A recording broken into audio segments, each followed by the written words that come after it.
এ মনা, দেখ এই চেনটা তোর জন্য বানিয়েছে, পুরো 10 গ্রাম। দাও তো তাহলে একটু পরি। হ্যাঁ, এখনই সব তোকে দিয়ে দিই, আমার তো কোনো সকাল লাভ নেই, আমার বলে কিছু থাকার দরকারও নেই, তাই না?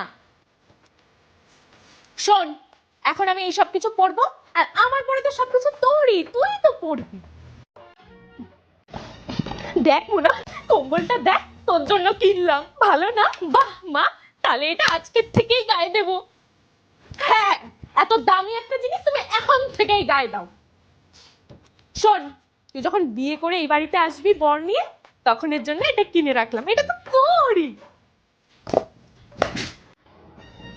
এই দেখ মোনা, শাড়িটা দেখ, তোর জন্য এনেছি, ভালো না? ওয়াও মা, তাহলে এটা আমি কালকেই একবার পরে দেখবো। হ্যাঁ, কালকে তো আমার বিয়ে লেগেছে, এই জন্য কালকে পরবি। 4-5 বছর পরে বড়দা ভাইয়ের বিয়ে আছে না, বিয়েতে কি পরবি তখন?